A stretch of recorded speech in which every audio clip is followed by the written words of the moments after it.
ഉണ്ട്. RSS വർഷങ്ങളായിട്ട് 50-60 വർഷങ്ങളായിട്ട് വളരെ കഠിനമായിട്ട് അവർ വർക്ക് ചെയ്യുന്നുണ്ട്. അതിന് ഈ ട്രൈബൽ ഏരിയയിലൊക്കെ ഫലവും കണ്ടിട്ടുണ്ട്. പക്ഷെ BJP ഒരു പൊളിറ്റിക്കൽ ഓർഗനൈസേഷൻ എന്ന രീതിയിൽ ഈ ഇലക്ഷൻ കഴിയുമ്പോൾ ഇങ്ങനെ സടകുടഞ്ഞ് എണീക്കും എന്നല്ലാതെ അവർ കാര്യമായ രീതിയിൽ ഗ്രൗണ്ട് വർക്ക് ഇപ്പോഴും ഞാൻ പറയുന്ന അവർക്കൊരു മെഷീനറിയോ, അവർ മെയിൻലി അവരുടെ ഡിപ്പെൻഡൻസി എന്ന് പറഞ്ഞാൽ പൈസ.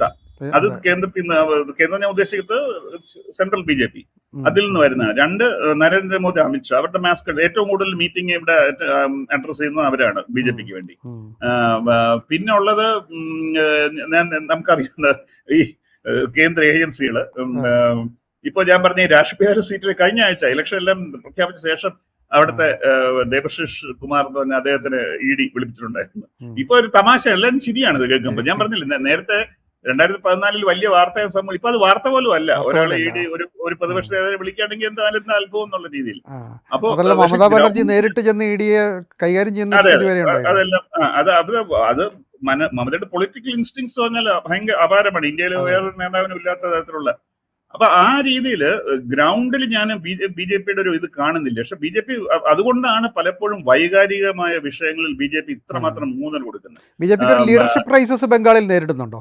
തീർച്ചയായിട്ടും ഉണ്ട്. ഇപ്പൊ സുവേന്ദു അധികാരി എന്ന് പറഞ്ഞ ഒരാളാണ് അവരുടെ ഫേസ്.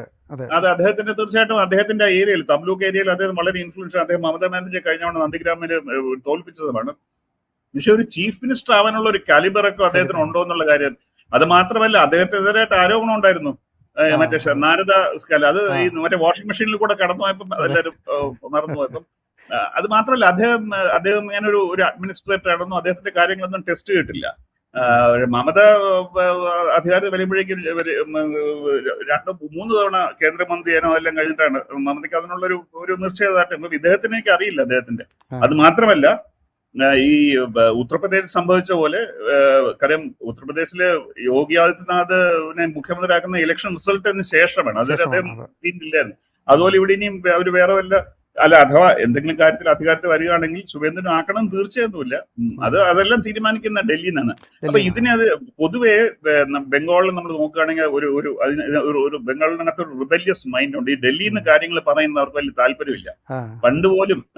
അതുകൊണ്ട് പലപ്പോഴും മഹാത്മാഗാന്ധിയുടെ അടുത്ത് പോലും ബംഗാളിന് ബഹുമാനം ഇതൊക്കെ ഉണ്ടെങ്കിലും ഒരു ചെറിയൊരു അകൽച്ച ഉണ്ടായിരുന്നുള്ള ഒരു കാര്യം സത്യം തന്നെയാണ്. കാര്യം മറ്റുള്ള സ്ഥലങ്ങളിൽ നിന്ന് ആളുകൾ പറഞ്ഞോണ്ട് കേൾക്കണം എന്ന് പറയുന്നത് ബംഗാളിന് പൊതുവെ ഒരു ഇതല്ല. അപ്പം